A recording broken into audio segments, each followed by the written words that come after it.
Ayo manyare dumorga konberia goya bina junuga dile warruamnime ayo de galila kuma kuro de jangun maganga joda ba kole de tangeje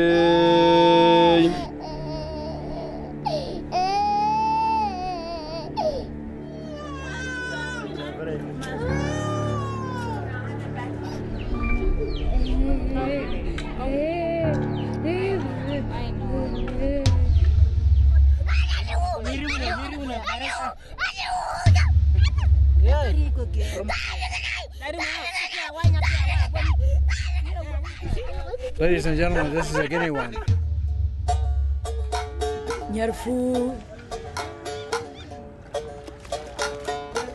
People get Guinea worm disease when they drink water from stagnant ponds that have been contaminated by other people who have entered the water supply.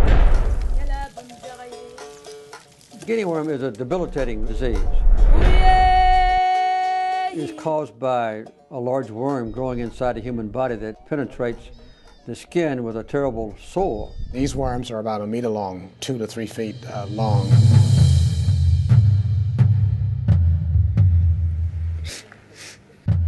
That leaves a young child, for instance, with the same characteristics as polio, crippled for life. How many of you have ever had guinea worms?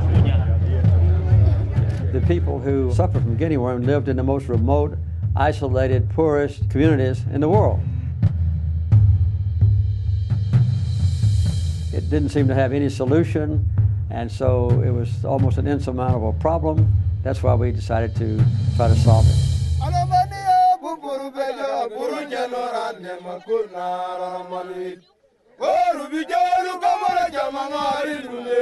We eventually visited 23,600 villages in 20 different countries. 3 countries in Asia, 17 countries across the sub-Saharan region of Africa. The most important thing is that we need to make sure that the system is working, and we need to make a total overhaul. Don't you people think that we all have a responsibility to the water we drink, to make sure that the water we drink is clean? I understand that the children, maybe they don't listen. Yeah, they don't listen. But our job as parents is to teach our children. We have eliminated 99.9%, and we're working on that last few hundred cases in just a few countries. This will be the second disease in the history of the world that's ever been completely eradicated from the face of the earth.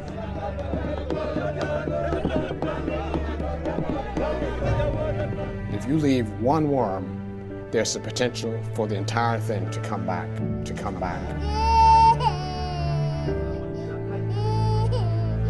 I'm absolutely confident that Guinea worm will be eradicated. The only question is how soon.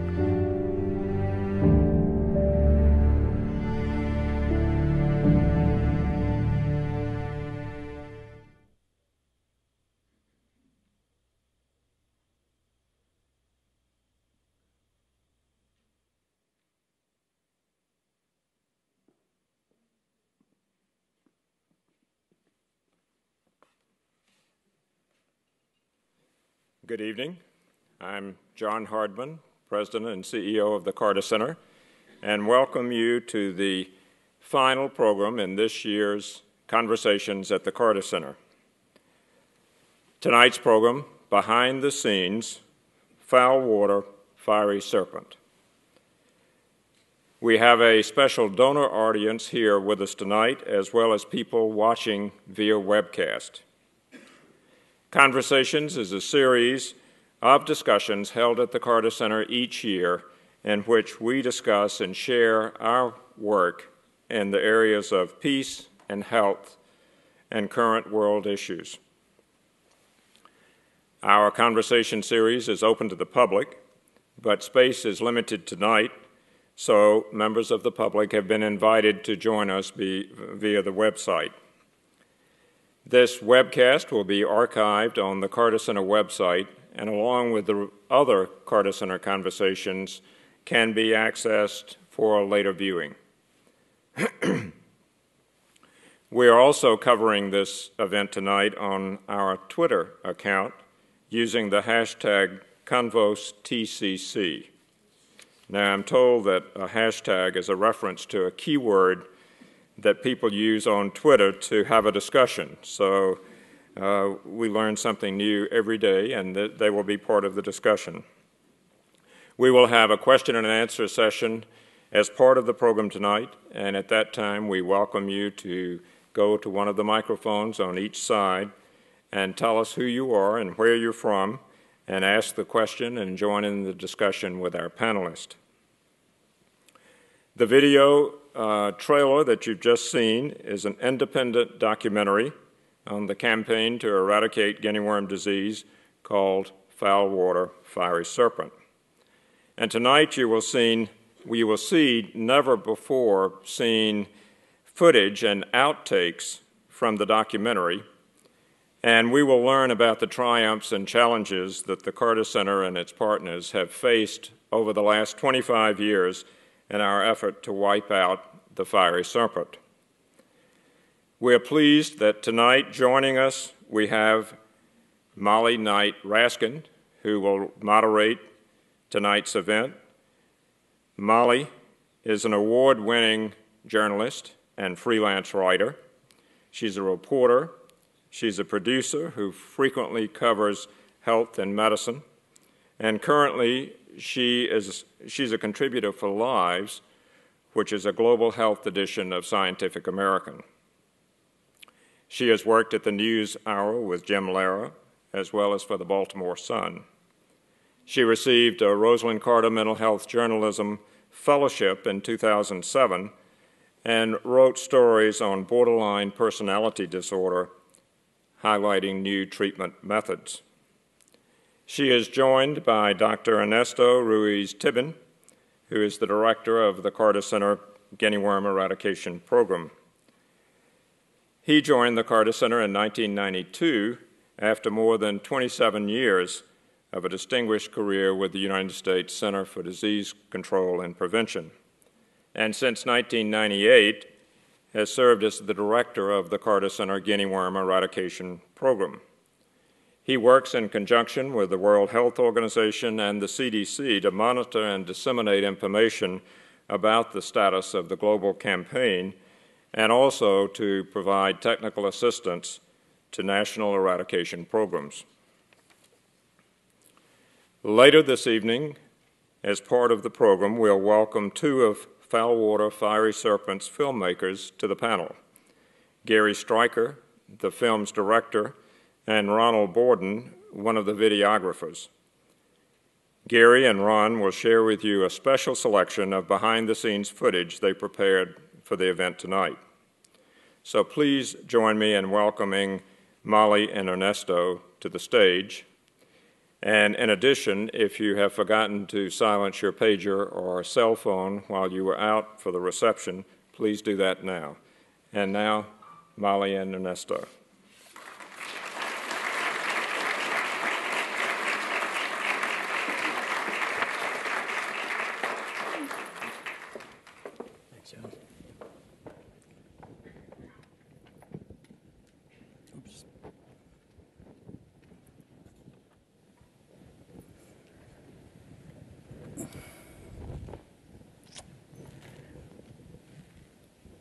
Well, it's an honor to be here tonight and share the stage with you. And thank you very much.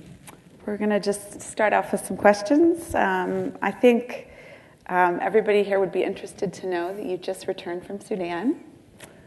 We saw a lot of footage from previous trips to Sudan earlier this evening when we screened the documentary, which gives everybody a little bit of an idea of some of the challenges you face when you're in the field in a place like that. Can you tell us a little bit about your trip? Maybe first you could just start off by sharing how long it took for you to get there.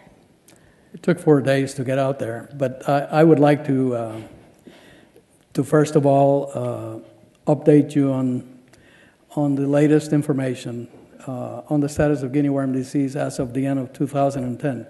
There were only 1,797 cases reported in 2010 from 4 countries, plus one small outbreak in Chad, which was kind of unexpected.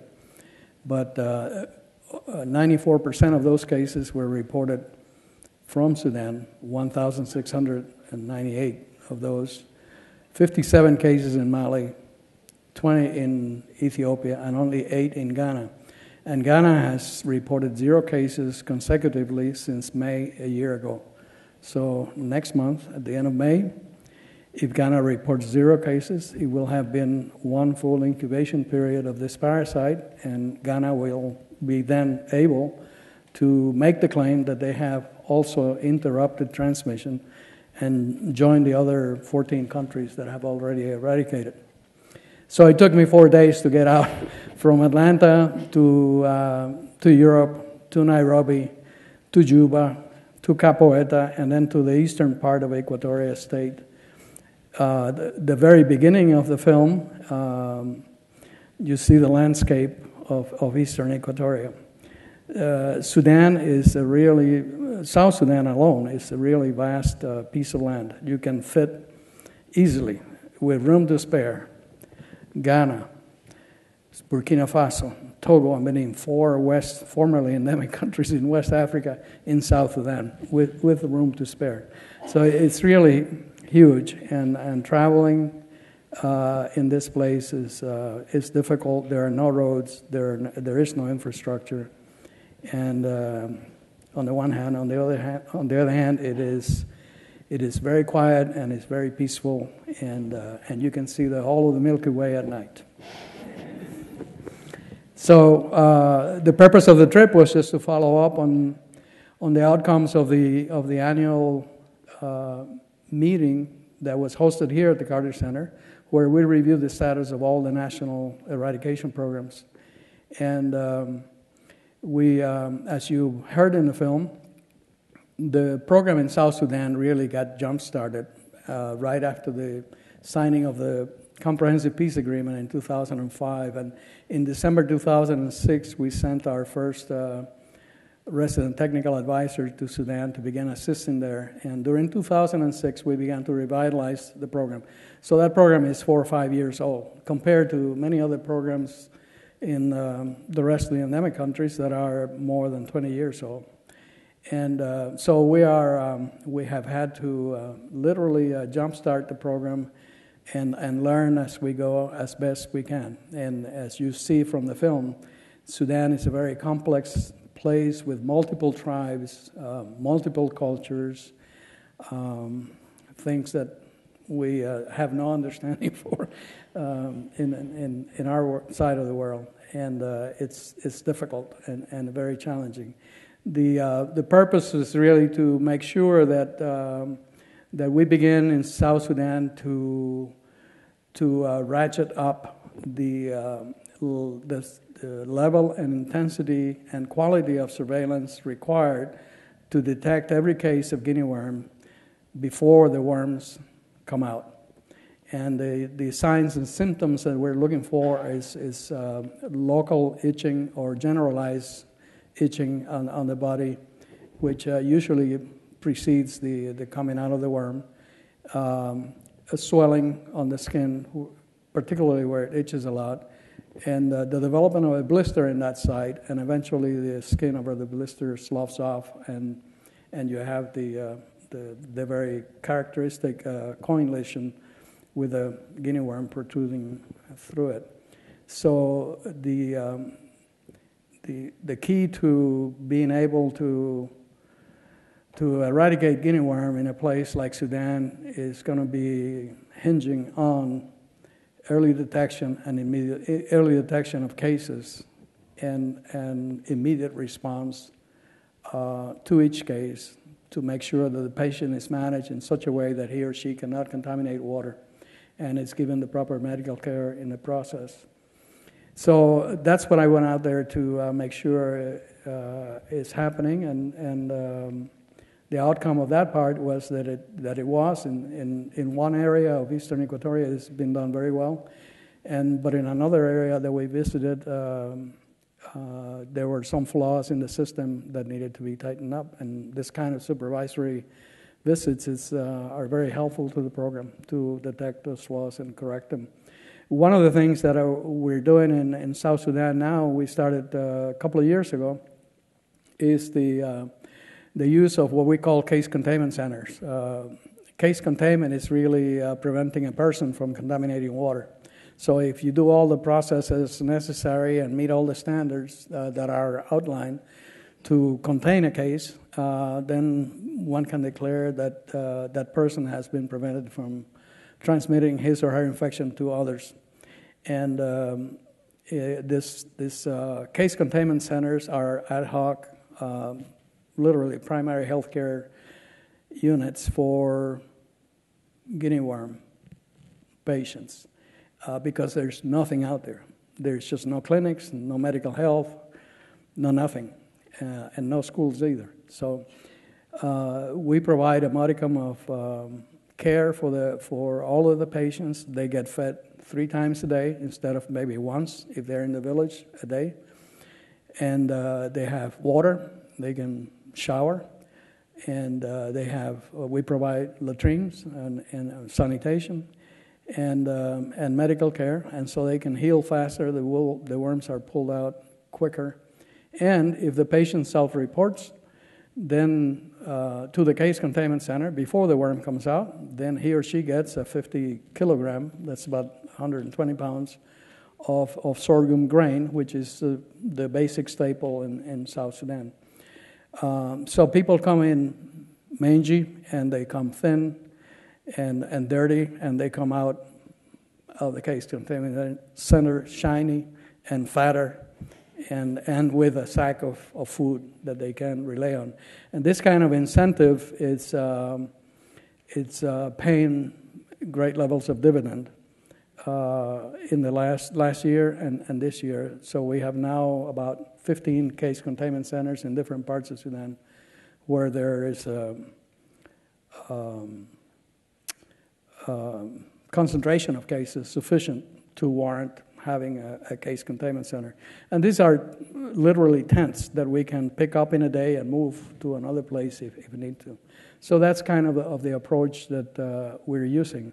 In terms of challenges there, as you saw in the movie, all of these men that are here are real challenges to the program. I call them the testosterone group because they don't listen to anybody, they do what they want.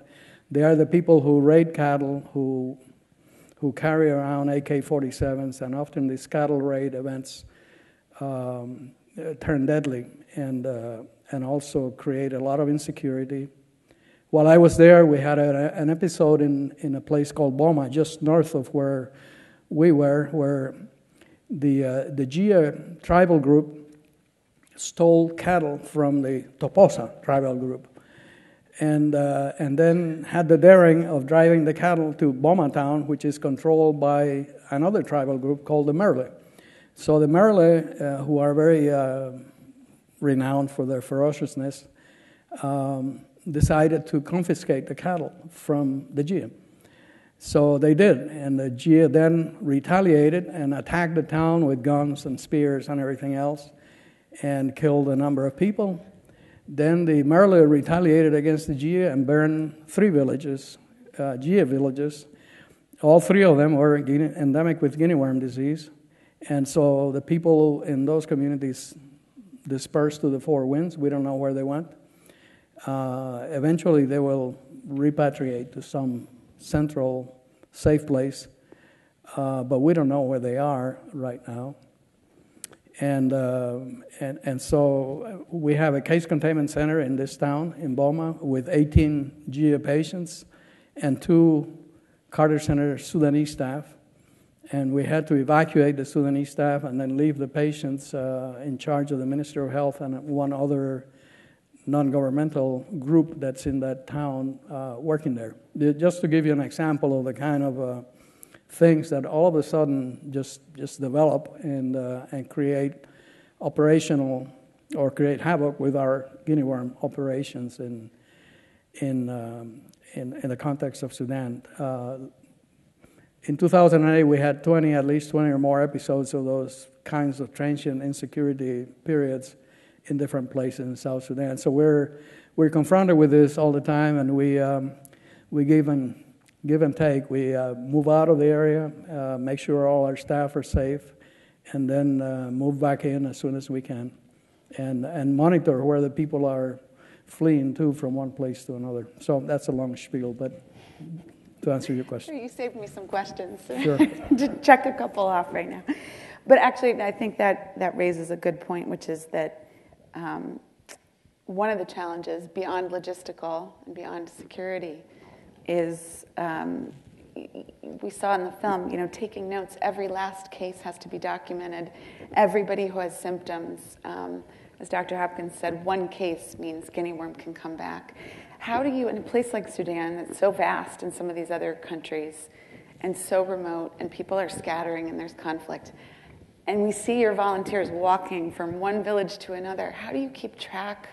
And it must be a painstaking process to keep track of all of these people in these cases. Can you just tell us a little bit about record keeping and how important that is to the campaign and how you do it? Well, it is very important. This has to be very well documented. Otherwise, the claim that you have eradicated the disease or interrupted transmission has no validity. But what is done is as follows: guinea worm disease, like many other parasitic diseases, is focal in space and time. It's the occurrence of the disease is focal in space and time. So we know when and where transmission is occurring, and it's vital that we find out where transmission is occurring. Our job is to put, those are the big fires, so our job is to put those fires out so that the embers, people who may be traveling from here to there with guinea worm, eventually disappear. So we have in Sudan 227 villages that we know are endemic, meaning that there is transmission occurring in those villages. But we have 6,000 villages that we're monitoring daily for the possibility of cases. Just because people do travel and they get infected here, but travel, and a year later, this 1 year incubation period provides a carrier state for the worm, and a year later the patient may be elsewhere, not where he got infected, but that's where he's detected. So our job then is to investigate the patient, do a travel history, and find out where he originated from and whether that place is known to be endemic or not. And this is the kind of dynamics that go on with the program on a day-to-day basis, all the time. And every time, if we miss one case, then as Don has said, we're in business. As I like to say, a guinea worm anywhere is guinea worm everywhere. We don't have much time left, so briefly, but I think this is an important question. The guinea worm campaign, in many ways, is serving a model for another important eradication campaign for polio.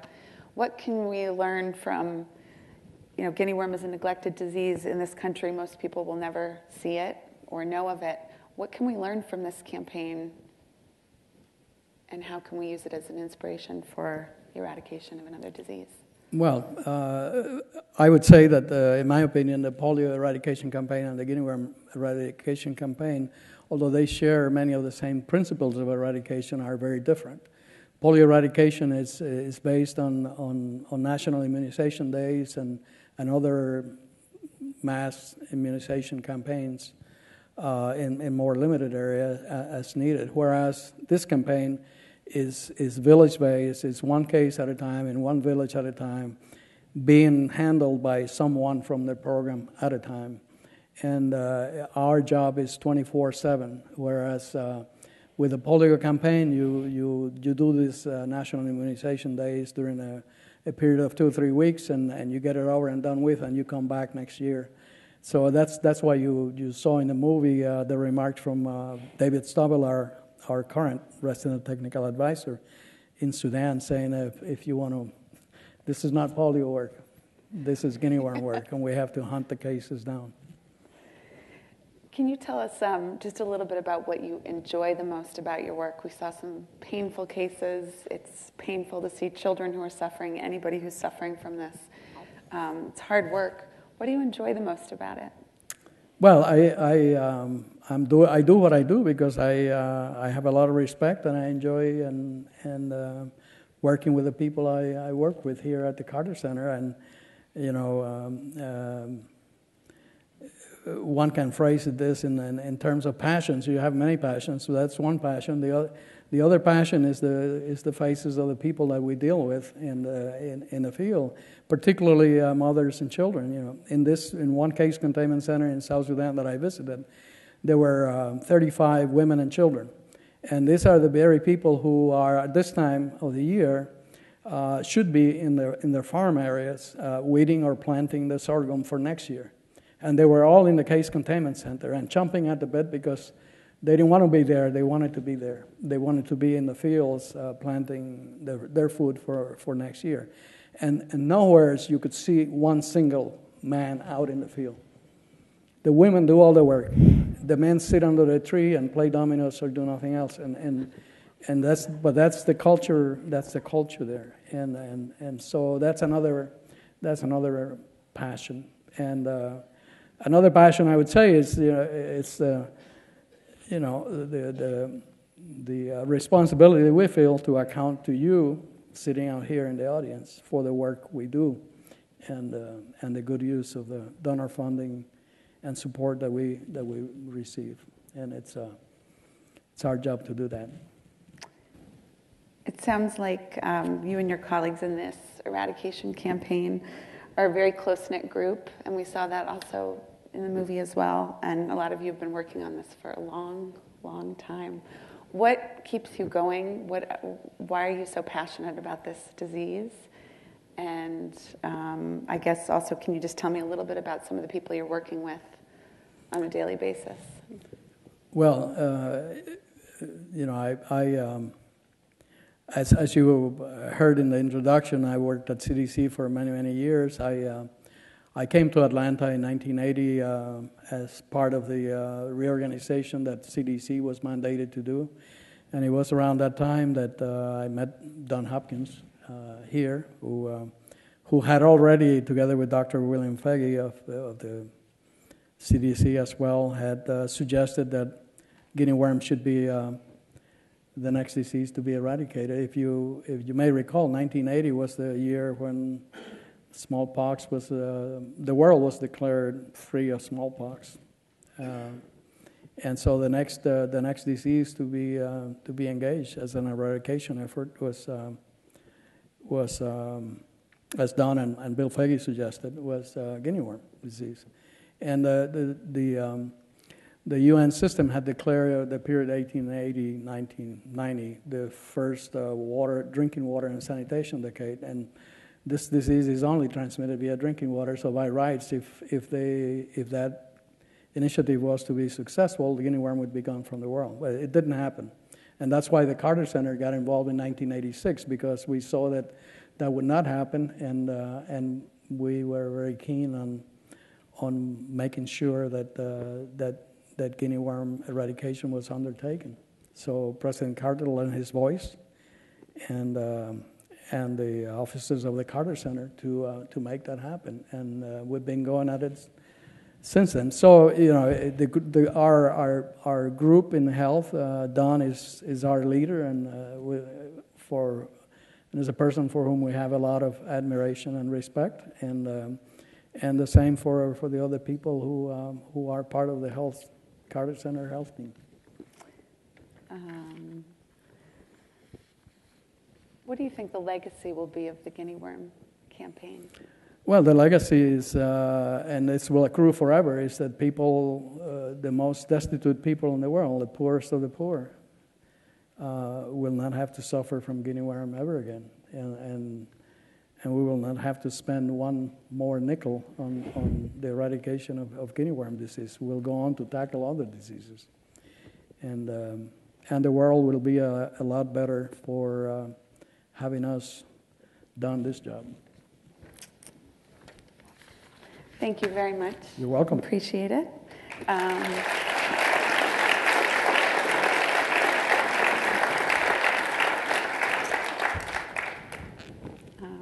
now I'm going to introduce Gary Strieker and also Ron Borden. They're the two filmmakers. You saw the film, the documentary screening earlier.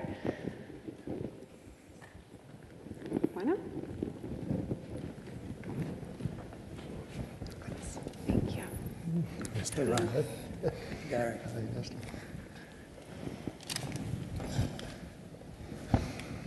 I think we're going to start out by seeing one of those behind-the-scenes video clips that we talked about earlier.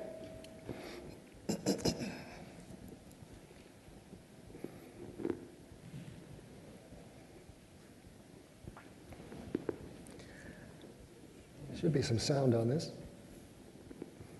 This shows you. Tell us a little bit about. This shows you the kind of terrain that the technical advisors and others have to traverse to get to some of the villages. Shortly after the rains begin, all the roads turn to something like this. It's one of the things that's always impressed me about Africa, that no matter where you are, in the middle of nowhere, if you get stuck in the mud, people materialize out of the bush and help push you out of the mud. It's a phenomenon. But when you're in the car driving, you have music like this. The driver provides this for you, and you have no choice in the selection of the music. But you can endure the same tape over and over and over for about 7 or 8 hours. And when you have a rainstorm, the rivers flood very quickly, and we were stopped at this point for a few hours waiting for the river to subside because we had to drive. We spent about 3 hours.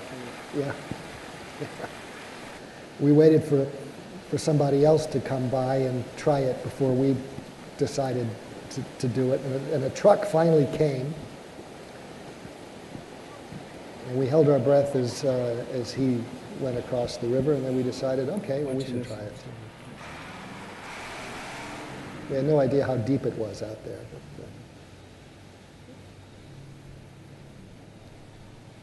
But that happens frequently on any trip during the day. Now, we actually have some of this in the movie. This was less than 45 minutes outside the capital. And we still had like 8 hours or 9 hours to go, and within 20 minutes we got stuck in the mud in this thing. And fortunately, because they were building the road, this bulldozer was there and was able to pull us out. And that shows also the privilege of being the director of the film. I stayed in the car and suggested to Ron, hey, Ron, why don't you go out and shoot this? So he had to get out of the car and wade up to his chest, I think, in order to film this. And all the stuff in the back of the car got completely soaked, of course, so, including the sound technician. So.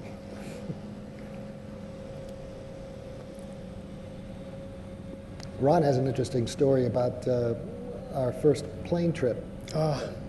What, in the caravan or the commercial flight from Nairobi? No, this is the caravan. Oh, yeah. Well, you know, the pilot turns back towards us. Ernesto, you on the flight. Yeah. And he asks if anyone wants to say a prayer before we take off. That's right. Kind of encouraging. But my very first flight out of Nairobi, we had an aborted takeoff. Yeah. You know, that was the start of our trip. Then that pilot asked us if we wouldn't mind if he kept the door open while he taxied for takeoff, which he did. Yeah, it was pretty hot inside the plane. And you saw in the film quite a bit of material from the cattle camp.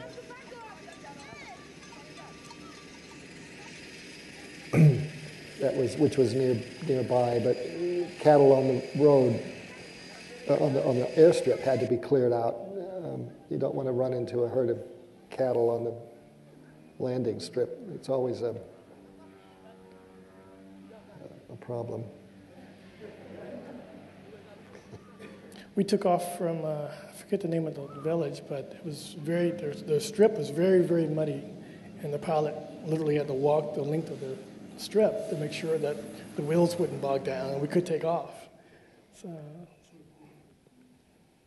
And I don't know if you saw I guess maybe that clip dropped out, but you were shooting through the window as we were taking off, and on the side of the runway was a plane wreck. This is often the case in African landing strips. You see the wrecks of previous attempts on the side of the strip, and it's a bit disconcerting. Well, thanks for sharing that. I think actually that's a good segue into a couple of questions about shooting this film. I'm sure that could be a story within this story. Can you tell us a little bit about some of the challenges shooting some of this material, particularly since you were focusing on a sometimes very graphic and gruesome disease, and as I think we've talked about, you saw some very upsetting cases. How did you handle shooting that? I should say, first of all, that what you saw in the film is but a fraction of the guinea worm cases that we actually filmed. We had an initial rough cut of the film, which we showed to a private screening here at the Carter Center, and at other screenings we had test screenings, and the universal response that we had back from the audience was, "Oh, you just went. That's too much. I can't watch it. I won't be able to eat spaghetti for another year." And it was a decision that was hard for us because we sent one cameraman to Ghana for 10 days, and his sole mission was to get close-ups of guinea worms being extracted from people's wounds. And I think I used one of those shots in the final analysis because it was just too much. But Ron can probably tell a little more experience. Well, shooting those scenes, for me, I guess there's a little industry secret. Our viewfinders are black and white, so you're sort of detached from the reality of what's happening around you, so it helps you, focus on your job at hand. We have to get the shots, no matter, it's really hard to hear the screams of the little 4-year-old girl as we're extracting the guinea worm, but, you have to do your job. You have to make sure you just sort of get into that documentarian mode where you have to get certain coverage, you have to have sound, you have to be in focus. And, but having the viewfinder, a monochromatic image, and it's a very small 3 by 4 inch, screen in my viewfinder. It really helps separate you from what's happening, so you can do it. But I told you this, Gary, it's hard for me to see it again in color on the big screen. It really is very, traumatic. Yeah, that was a trick I learned in working for CNN when I was shooting my own material during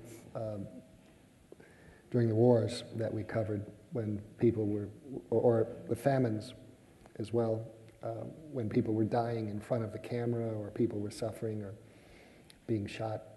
When you're one dimension removed from everything that's going on in front of you, and it's black and white, and you're looking through the lens, that's a trick you can use to divorce yourself from what's actually happening around you, and it's much more difficult later on to actually watch the stuff that you shot in color, and it's a lot more powerful.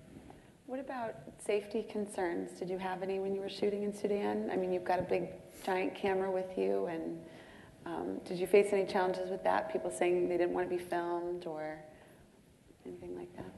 Not really. In the cities, you would get a little bit of that in Juba, but out in the villages, no, they're very welcoming. And it was curious because you would think that there would be some sort of reaction to this. I mean, it's a very big camera on someone's shoulder, but I think they were just happy that we were there. We cared about their situation, and it wasn't really a big issue. I think from a security standpoint, we talked about this a little bit, I was more concerned about those kids with the 14-year-olds with the AK-47s guarding the cattle.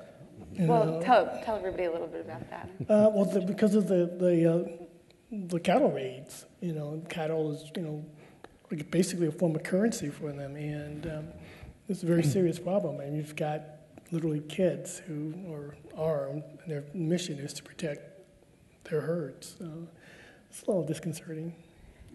Do you think it was maybe the first time some of those people had ever seen a big video camera? Good question. Possibly, but unlikely, I think. I mean, there have been people there with cameras, in and out. We used to joke about during the famines in Ethiopia and Somalia, where we would go into the camps and we would be shooting, and kids would come up to us and be talking to us in their local language, and nobody knew what they were saying, and we would translate it. He's asking us, "Is that a Panasonic 4539? Or that's a Sony? It's a wide-angle lens, isn't it?" I mean, these kids, were pretty used to seeing cameras and stuff. But in Sudan, I still say, in southern Sudan, if you really want to see Africa, raw Africa, the way it has been for centuries, southern Sudan is a place that can't be beat because it is where the outside world has had tremendously little effect, for the last 5 decades. And a funny incident happened when Ron first went there with me. Ron had been in Africa before. He had shot a few jobs in Africa, but he'd never been to southern Sudan. So this was total immersion for him. And our first day, we got out of the car, and I'm not sure what they were doing. They were drinking unfiltered water, or they were taking filters and distributing them. Something was going on, but there were a lot of people there.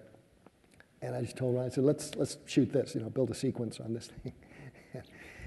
And 90% of the people there had no clothes on whatsoever, right? Possibly a small apron or something. And Ron picks up the camera, starts to shoot, and he looks at me and says, "What do I do about this?" And I said, "Just shoot it, Ron.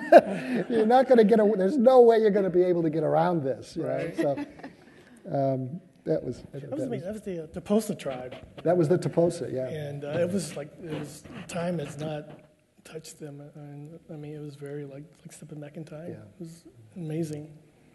And I think Ron should also speak to the opening sequence in the film where you actually see Ernesto pull the worm, hold the worm up after McCoy has pulled it out of the little girl who's screaming her head off. But Ron should talk about this because this was the first time we had actually seen a worm fully extracted. You don't see that too often. And we had expected that they would pull it out an inch or so and then bandage it up again and we would move on. And this thing kept coming and coming and coming, and Ron shot this, but I think he should relate what happened. Well, it was about a 20-minute process, and our tapes are only about 30 minutes long. So we're shooting, and concentrating on getting the shots that we need. And as we get down, I was sort of caught by surprise that the worm came out. And as we were getting to that point, I have this indicator in my camera that lets me know. It doesn't tell me how much tape I have left, but it lets me know that if the red light starts blinking and you're in trouble. So we're shooting around. McCoy hands Ernesto the worm. Ernesto holds the worm up, and we get that great soundbite and the great shot. Ladies and gentlemen, this is a Guinea worm. And literally 10 seconds later, the tape stopped. We ran out of tape, so we're that close to losing that moment. That's not the way it usually happens, okay? Somebody was watching over you, I think, at that point. Yeah. Was there anything, both of you have done a lot of traveling all over the world and have been in Africa before. What surprised you the most about being in Sudan and this trip and traveling with the Guinea worm program? For me, I guess, the heat was just indescribable. And you have to work in this heat. So that was something to definitely get used to. I've shot in Saudi Arabia before, and for some reason this was worse.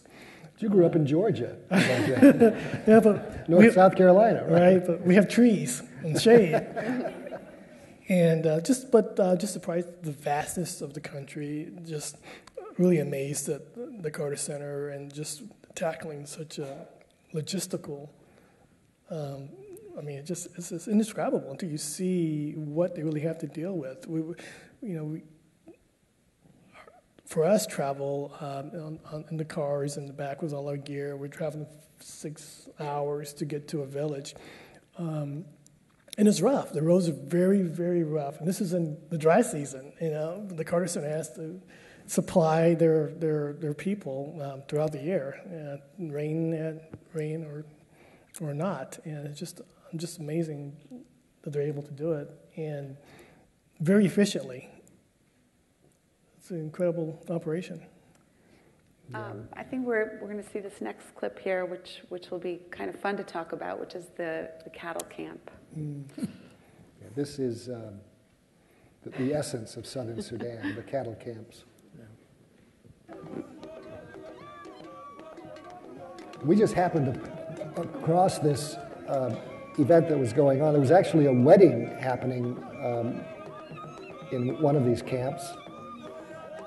And people had been celebrating for several days, and they were pretty well juiced up. And they exulted in our being there and taking pictures. These are the Dinka people. These are Dinkas, yeah. And they get into quite elaborate skin and hair stylings, and it's not blood, but it is paint.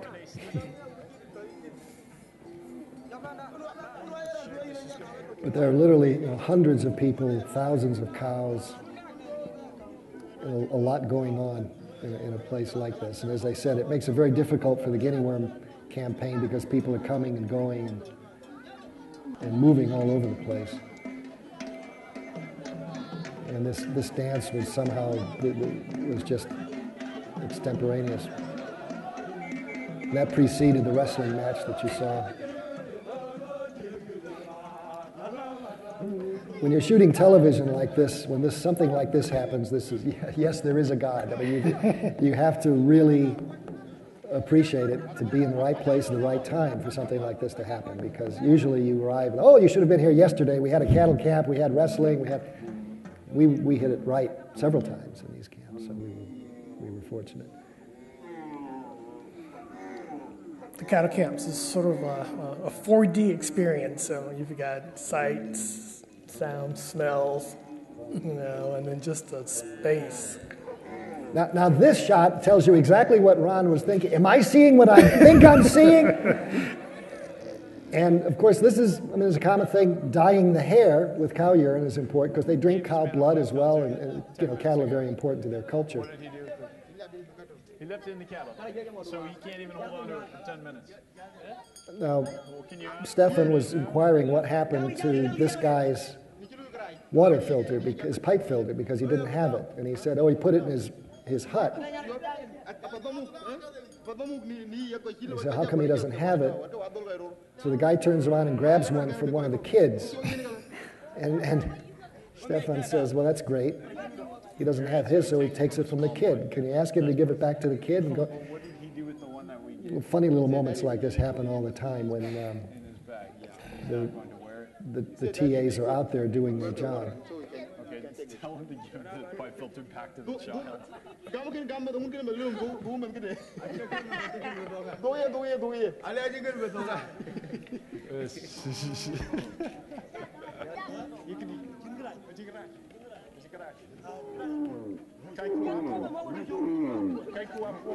It's quite an experience in a cattle camp. And, the dancing will go on and the singing will go on all night. Some of them might crash and sleep after sunrise for a little while, but then it all starts all over again. I'm such a poor man. All right.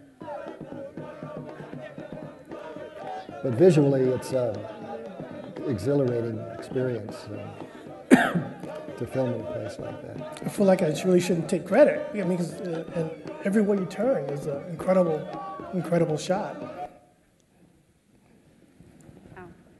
There was a moment in the film in the cattle camp where we were walking out, and I was leading Stefan. I was walking backwards, and Stefan was talking about something relatively serious, and there's a lot of laughter going around from the people around Stefan. They were laughing at me because I just stepped in several cow patties, and they thought that was all very, very funny.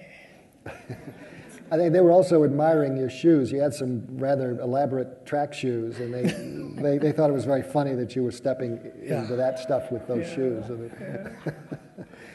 But, I want to say that one of the things that we're trying to do with our films is to produce a kind of a new genre of global health film, which really hasn't been done before. We're trying to pump up the production values with the music and the graphics, the animation, the special effects, and everything that will make a film more compelling and more engaging and entertaining for the viewers, and they can still learn something at the same time. We're building public awareness. And we're doing it, I mean, we don't have, in our films, you'll never find them, we don't have runway models or rock stars. Well, unless you consider President Carter, like many of us would, a rock star. But we don't have runway models, let's put it that way. You know what I mean, but we're not going to use that as a gimmick to try to get these points across. There's something to be said for that because it does engage a wide audience if you have a celebrity attached. But we believe that the celebrities in our films are the people who are in the field doing this kind of work, the people who have the passion for it. And I think that we have engaging characters, people who deserve some respect and recognition for what they're doing. All the way from people like Ernesto to the local village volunteers. And that's the thing that impressed me most. I lived in Africa for 29 years and spent a lot of time covering disasters, humanitarian campaigns, relief campaigns and the like. And usually, you've got a bunch of expatriates driving around in Land Cruisers and getting paid very well, living pretty comfortable lives, doing good work by and large, but in many cases not very good work and not very hard work either. And that's the thing that really impressed me when I got into this guinea worm campaign, both in Ghana and in Sudan. We spent nearly 4 years shooting this and spent a lot of time in the field following them around, really schlepping, really walking long distances, and it was much worse for the cameraman who's carrying a 40-pound camera to have to trudge along and follow these guys. But they spend a lot of time on foot, going from one village to another, living in tents, working one-on-one with community volunteers who carry a large part of the work too. You don't see that in many health campaigns. You haven't. And I hope that we were talking about the legacy of the guinea worm campaign. I hope that one of the legacies will be more community-based health campaigns like this, because I think that's what makes the difference between successful campaigns and those that are not. Because when the guinea worm parasite is eradicated, there will remain, as part of the legacy of this guinea worm campaign, a structure and an ethic and a pattern of conduct and that I think can continue in respect of other diseases. That will be something that people in villages will have familiarity with, and they'll expect that kind of process to continue to improve their general health as time goes on. If we did it with the guinea worm campaign, why can't we do this with schistosomiasis? Why can't we do it with river blindness? Why can't we do it with all these other diseases that they face on a day-to-day basis? But that's what impressed me with the guinea worm campaign, especially. Can you just tell us a little bit about the film, what your plans for it are, where are you showing it, what's the reception been so far? The film has not been released for general distribution yet. We're screening it at special events like this. It has screened in, I think, 9 or 10 graduate schools in the country so far, at Harvard, at University of Washington, Berkeley, and others. Ohio University, I think, in 2 weeks. Thomas Jefferson University. We're presenting it to graduate students in public health who are interested in careers in global health, and it's making an impression with them because they can see exactly what kind of challenges people face doing this kind of work on the front lines. We have won several film festival awards with the film. The LA Reel Film Festival, we got Best Concept, Best Documentary, Best Director, Best Music, Best Narration, and we've also won Best Environmental film here at the Atlanta Docs International Festival, and that was, it was good for us. But we're talking to various broadcast networks now. We want to get it on television nationally and international distribution as well. So that's basically where we are. Great. Could you just, we're going to open it up for questions from the audience shortly.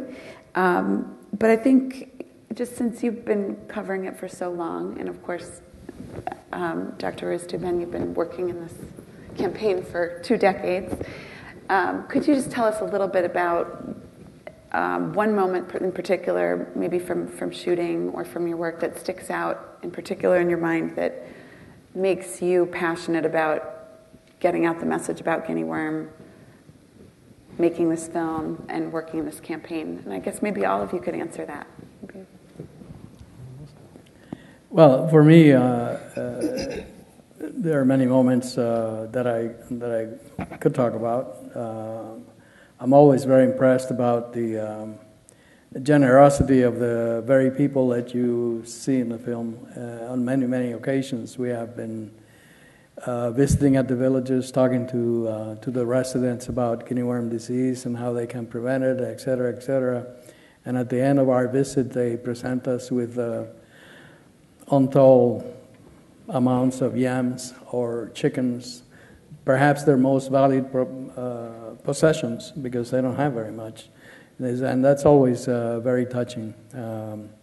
Our drivers usually are the ones who enjoy these gifts, but the generosity of the people there. The other thing that has impressed me always, and it's particularly poignant in South Sudan, is how stoic and how strong the women are, and how much they put up with from these men that they live with. But it's really very, very, very impressive, and they are the ones who usually connect with our messages first, and they become our voices at the village level. But even then, have a lot of trouble translating these messages about preventing guinea worm disease to the males in their society, and that's the sticking point. Fortunately, in South Sudan, transmission of guinea worm disease occurs near the villages where they do their farming or at the village site itself. And it's mostly women and children who are involved. And the men are around to do heavy work at times, and that's where they get infected. The idea of people, a lot of people getting infected in cattle camps is just not well documented in South Sudan. So we're continuing to focus on where we believe transmission is occurring. But those are some of the things that I would say. How are you, Gary? I think the thing that really impressed me during the production of this film was actually initiated when President Carter visited Ghana in February '07, when we started shooting most of the principal photography of this film. What had happened in Ghana, which is not reflected in the 40-minute cut of the film, was that the water supply system for the city of Tamale, which is in the north of Uganda, had broken down. So the town, fairly large town, small city actually, was getting its water from the Volta River about 30 miles away. And when the pumps broke down, there was no water coming into the city. So people relied exclusively for their water on these water cellars that you saw with their big 50-gallon drums, or they went to the local stagnating ponds and got their water from there. And that's when there was a huge outbreak of guinea worm in the Tamale region. And Ghana's guinea worm cases had been going down for years before that, before 2006, and then all of a sudden they started shooting up again. And it looked really, really grim. This was just before the Africa Games were going to be held in Ghana, and they had a big stadium in Tamale, and they were going to have people from all over Africa attending these games in the city of Tamale, and the possibility of all these people from Africa drinking this water contaminated with guinea worm and then going back to their countries, spreading it throughout the continent was just too horrible to think about. So President Carter arrived, and I had never seen him like this. He was determined to chastise the Ghanaian government for failing to address this problem and allowing the guinea worm campaign to suffer that kind of reversal. And we attended quite a few meetings between President Carter and the Ghanaian government. And he was very stern, very commanding in his tone. And in fact, halfway in jest, he said he had threatened to change the name of the parasite to Ghana worm if the government didn't change its attitude. And they did respond, to their credit. But from the highest level, the word went down that they had to do something about this. And when we came back a year later, they had indeed reversed it.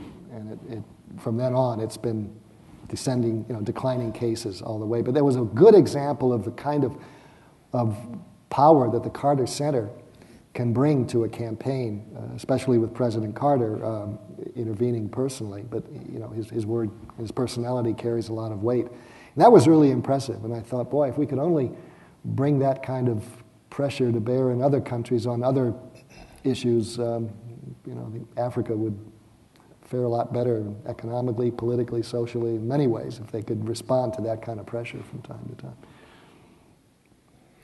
And I was most impressed and remain very impressed by the commitment of the TAs, the young people that are working on the ground. And it's just, I know how hard it was for me physically to work in Africa, the hardships, the heat, lack of sleep, lack of food, good food, not enough food. So, these young people are, they're just incredible. They were wading through ponds that I, would not step in to take measurements, so they could do their abate. Just incredible commitment, and I think that was the most impressive for me. What's next in terms of your filming? Any projects you want to share with us? Well, you saw the trailer for the river blindness film. We're doing the rough cut for that. Should have that done by the end of this month. But by late summer, we expect to release that film, Dark Forest, Black Fly, about the river blindness campaign in Uganda. And we have another one which we've almost finished shooting in Ethiopia on trachoma and malaria. And that's been a hugely successful campaign to distribute mosquito nets, build latrines, and distribute antibiotics for the treatment of trachoma. And a campaign that could be copied. It could be a model for others in Africa, because the government has really made this a high priority, with a major role played by the Carter Center and the Lions Club International in the campaign. And can you just tell us a little bit? We saw the trailer about the river blindness campaign, and just anything from shooting that. Ron has done some of that. Oh, just behind the scenes or anecdotally? Anecdotally. Well, there's one incident. We were shooting in a river. It was in the rainforest, and we're in this river. It was raining on us. Dr. Frank Richards was there with us, and we were looking for crabs with the larvae on them. And I was shooting, and apparently there are these black ants that will crawl up your legs, and simultaneously they somehow send this signal and they bite you at the same time. And this happened to me while we were shooting that. Remember that? Yeah. And so it was quite painful, and as I was shooting, I was disrobing, trying to figure out what was going on. But did you get the shot? We got the shot. Okay. We got the shot. Little camera shake there. Just a bit. Yeah, it's a very interesting story, because river blindness in the Americas is probably going to be eliminated by 2015 with any luck. In Africa, in most of Africa, it's all about controlling the disease with these mectizan tablets that are provided free by the Merck company. It's the same medicine you give your dog for heartworm, basically, and they discovered that it can kill the larvae, microfilaria in the body, and eliminate river blindness, provided you haven't been blinded already, then in which case there's no reversal. But Uganda has made a commitment to eliminate the disease completely and just eliminate the parasite once and for all. In the rest of Africa, it's more about controlling it. So we've been following the campaign in Uganda for 3 years to show how they're actually accomplishing this or plan to accomplish it. And it's another, like guinea worm, it's something that you can only shoot at certain times of the year, and you've got to follow them over a course of time, and it takes years to put these kinds of stories together, but it's been extremely interesting. Great. I know you're all burning to ask some questions, so we're going to open it up for questions and answers now. And if you could just state your name and where you're from before you ask the question.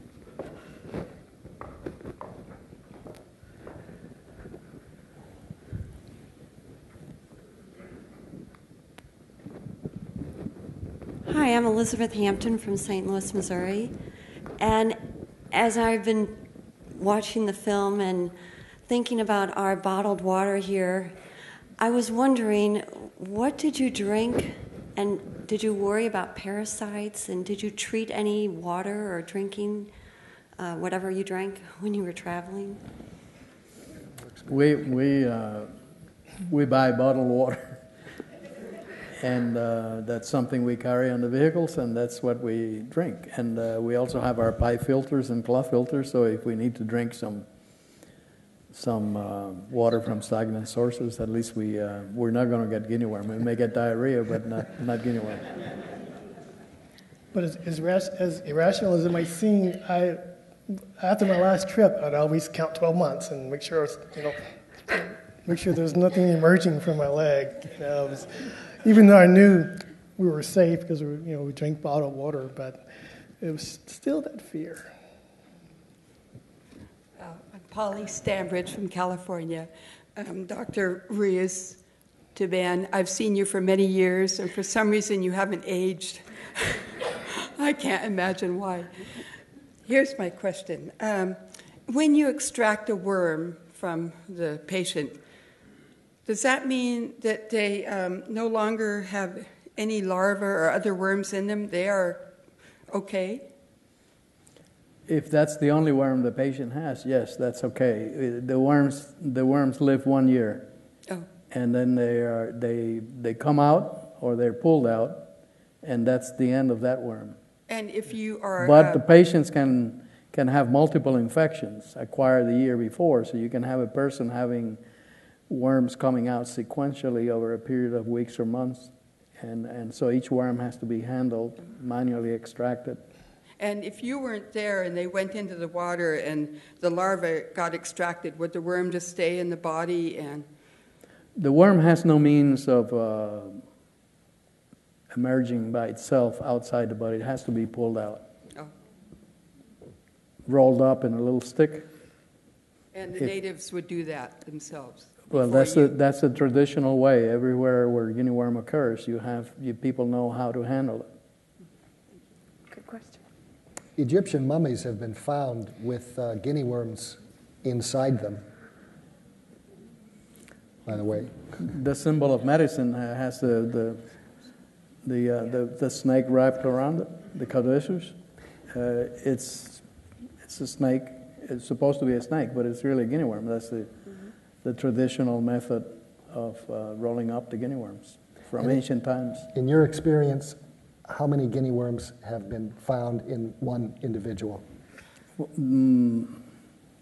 The record, as I know it, is in Nigeria. I think we had one patient with 66 worms coming out in a single year, 1 or 2 worms every week.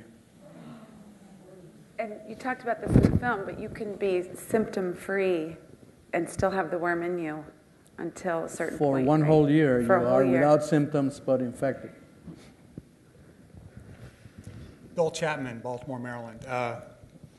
the water question again. I always wonder this. It's probably show my ignorance about geology, but how come there are not wells drilled where people can drink good water? I mean, it's probably a stupid question, but.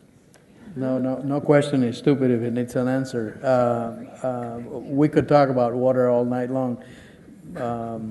The water sector organizations in these countries, including in South Sudan, are in the business of providing water. What we do in every Guinea worm eradication program is that we make the data about villages with endemic Guinea worm disease known to the water sector organizations, and we advocate, the program advocates with the water sector organizations for targeting villages with Guinea worm disease with a higher level of priority than all other villages that also need water, just because this disease is only transmitted via drinking water.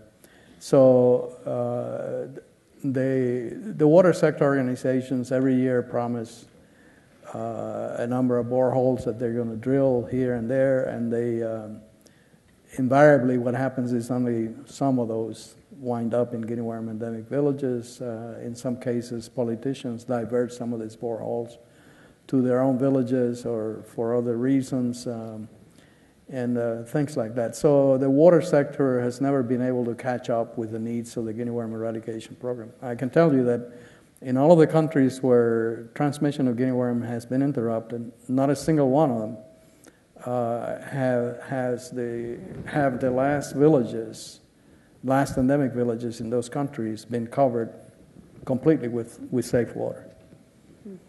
So it's just a state of affairs that we have to deal with, but we continue to advocate with UNICEF and with other organizations that are in the business of providing water to do so and help us accelerate the pace of the eradication effort. Can you say your name? Sue Duchamois from Charlotte, North Carolina. And first, let me say thank you for your work. This is fantastic. Every year I come, and every year it's, you've reduced the infection more and more every year. But when you talk about 66 worms, what is the residual effect on the health of a person who has that many infections? Well, I don't know how best to answer your question. As far as I know, even if you have a single worm, you recover from it quickly, and there doesn't seem to be any residual. People who, like this person in Nigeria with 66 worms, what you invariably find is that this guy is perhaps not completely sane, or is a town drunk, or there's something aberrant with this kind of people who, for some reason, have a higher propensity of becoming infected repeatedly in their own villages and their own settings, and not now in this day and age, but a few years back, 10 years back or so, you could, in any one of these countries, you could go to one of these villages and you find one such person like that. But they seem to recover, as far as I know, well from this. So when you have it extracted, then you don't have any long-term health effects from Well, you can have long-term effects. If, for example, one of those worms happens to be wrapped around a joint and it dies there and begins to putrefy, and it then does damage to the joint, and you can have an ankylosed leg or an ankle, and then you become paralyzed or crippled for life as a result of that. Not unlike polio. Just actually to follow up on that question, is there any stigma to having guinea worm if you're in a village and you're a woman of marrying age perhaps and you have several, or is it just? Under normal circumstances, there is no stigma, but often the people in the guinea worm eradication program themselves are too aggressive, and over time there are some in the community who may have guinea worm who tend to hide from the people in the program, because it is the program itself that creates the stigma for having that, and it all has to do with how careful or uncareful you are about relating to the community in a way that's constructive rather than unconstructive. We have a question over here. This has probably been answered before, but I just don't recall the answer. Why aren't other mammals or other animals impacted by this? Why just humans? Well, Dracunculus medinensis is a parasite that's highly adapted to humans and only to humans, as far as I know.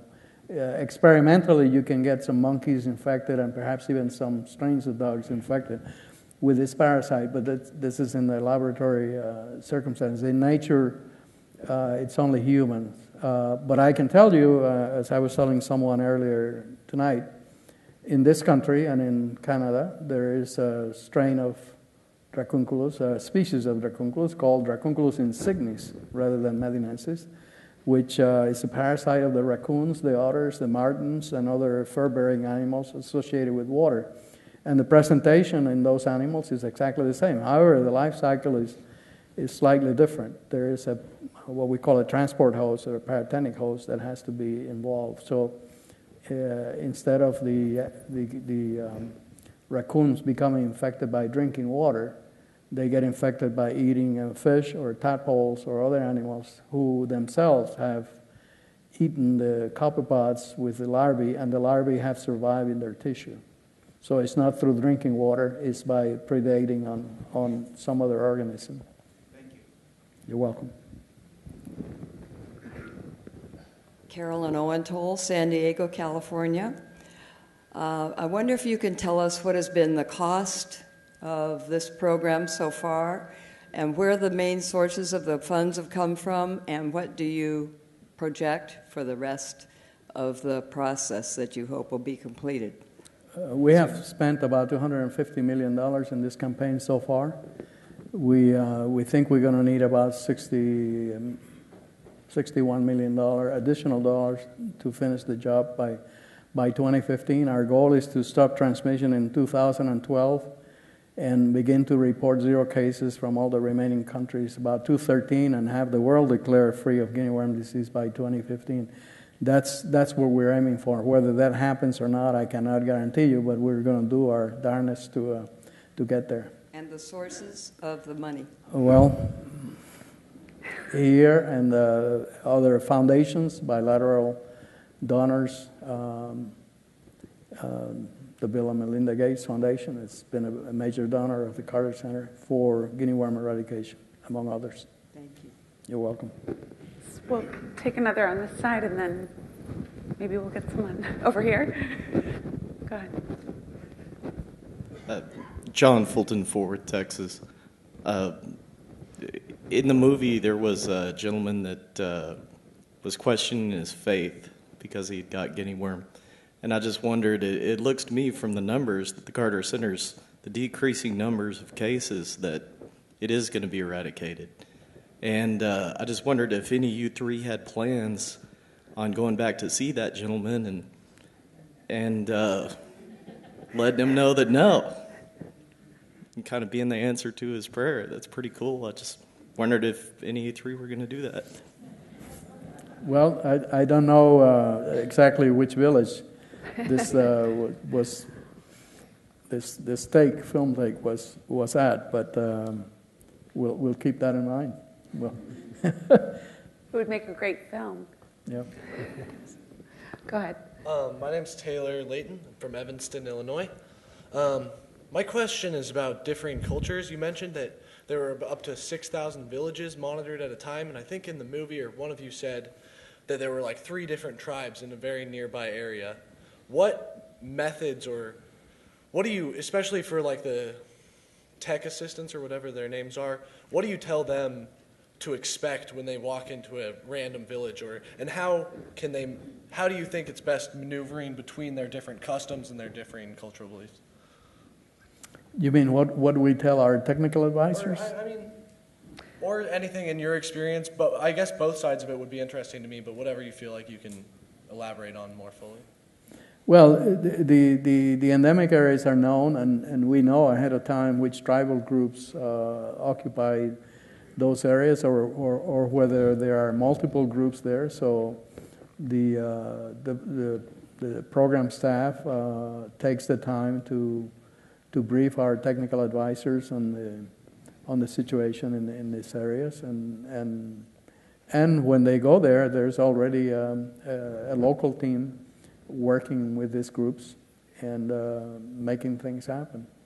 Is there much diversity of treatment between the tribes, or of like differing ways to approach the issue?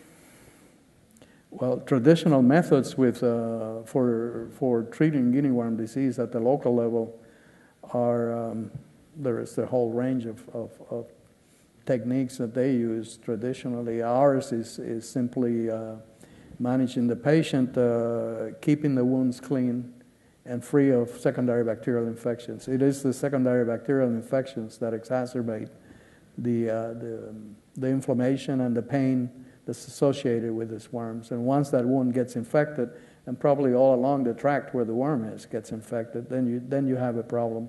So keeping the wound clean with antiseptics, applying topical antibiotics, keeping the wounds bandaged until gradually the whole worm is pulled out is the technique that we use. At the local level, they may go see a local healer, and then he may apply a cow dung or other, God knows what kind of poultice on it. Some people, they use hot pokers and they burn a hole right through the lesion and burn everything. And they do this even in children, which is a practice that's abhorrent to us, and we try to, stamp out if we can in those settings. That was very common in Nigeria, for example, just to give you a range. In some places, they use scorpions to bite the worm, sting the worm. I mean, makes sense. Yep. Thanks. You're welcome. I think that's a great question because it builds on what we were talking about before, but the challenge is not only logistical, not only tracking down every case, but also each village, maybe the personality of a village chief, maybe a witch doctor who's popular in that particular area, and having to get past that as well. Can I go ahead? Hi, Brad Dyke from Ann Arbor, Michigan.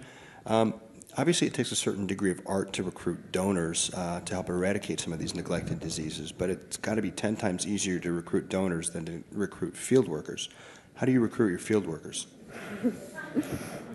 Well, our if we're talking about technical advice or expatriate technical advisors, our focus of attention are the schools of public health, staff at CDC. The word gets around.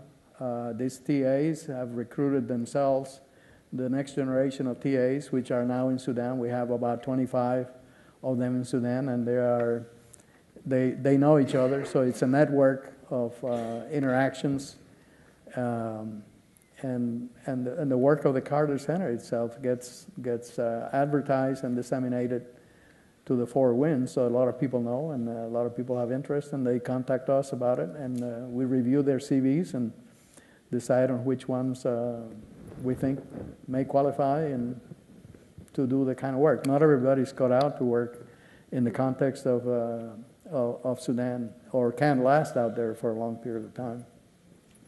It seems to me like they're the amazing ones. Yeah, we've had our share of burnouts and other flops with some of our technical advisors, but that's part and parcel of the game. Thank you. You're welcome.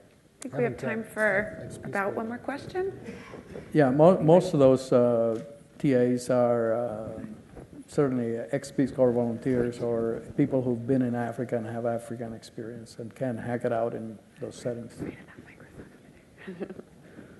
Go ahead. I'm John Montgomery from Houston, Texas. If the guinea worm is the second disease to be eradicated, what are the next three, and what kind of time frames do you see for them? Well, I'm very confident the guinea worm is going to be eradicated. The question for us, as Don said in the film, is exactly when that's going to happen, but we're going to be shooting for 2015. The polio eradication is underway as well, and they should be, hopefully, will be able to finish on par with us or even before us or maybe slightly after us. The important thing is not who's going to get there first. The important thing and the real critical thing is that all diseases slated for eradication are eradicated. That's the key thing, because we cannot afford one of these eradication programs, the ultimate public health weapon, to fail.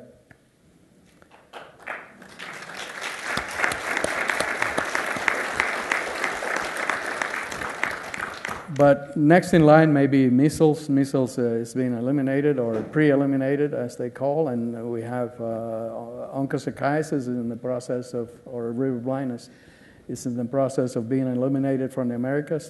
That's a regional eradication program, and there's a lot of effort to apply the lessons learned in this side of the world to apply to the endemic areas of Africa, and also interrupt transmission of onchocerciasis in Africa eventually. That's going to take a number of years from now, but it's likely to happen. Great. I see you've been waiting. We've got about 30 seconds. Is it a quick one? Okay, I'm sorry. I just wanted to ask, how do you know when it is eradicated? Because if you say, we've eradicated it, and the gestation period is a year, there could be somebody somewhere that's carrying the worm that's not going to come out until later. And that could start. Is there a local level that, if they find out that it's in a village, that goes in and takes care of that? No, the answer is surveillance, surveillance, surveillance. We stay in place for at least 10 to 14 months beyond the last known indigenous case. So if the surveillance system in the country is appropriate and adequate and sensitive, then we're going to find out if a person has Guinea worm or not. Okay. So we stay in place for at least 14 months to make sure that there are no other cases showing up. Once we've passed that first incubation period, the country can make the claim that it has interrupted transmission. The usual thing that happens afterwards is that the WHO sends a team of international experts to assess the situation and validate or not whether that claim is true or not. And that's how we operate. Beyond that, the country needs to maintain that surveillance nationwide for 3 consecutive years at least. Okay. And to make sure, again, that no cases show up. And if the surveillance system is adequate and no cases have been found, then that becomes proof that there was no transmission of Guinea worm disease. Thank you so very every much. time you have to prove the claim that you have interrupted transmission. Thank you. You're welcome. Good one to end on. Thank you for all of your questions. Well, turn the stage over to Dr. Hardman again for some closing remarks. Well, a special thank you to the panelists. They've done an excellent job, and it's been a wonderful, entertaining, and intellectual, stimulating evening. So thank you again, and please join me in sharing that thanks.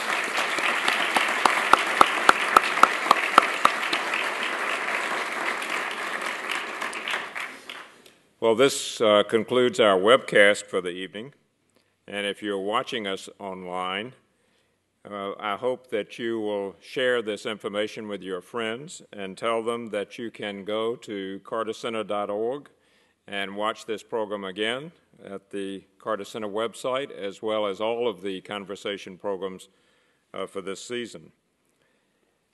And keep an eye out at the same website for the 2011-2012 season of Conversations at the Carter Center, and that schedule will be announced very soon.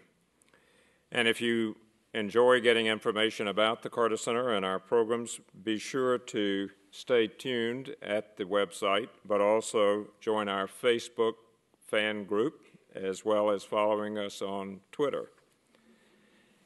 And I would like to thank all of you, our donors, for participating tonight, and look forward to spending tomorrow with you as we move into our executive briefing, and we will begin sharply at 8 a.m.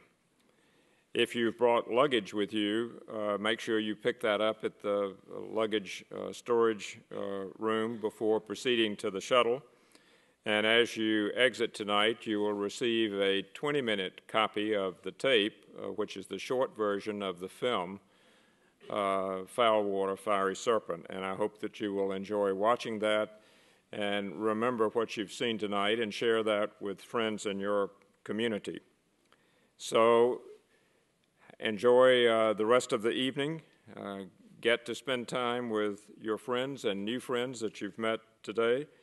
And thank you for being with us tonight. Good night.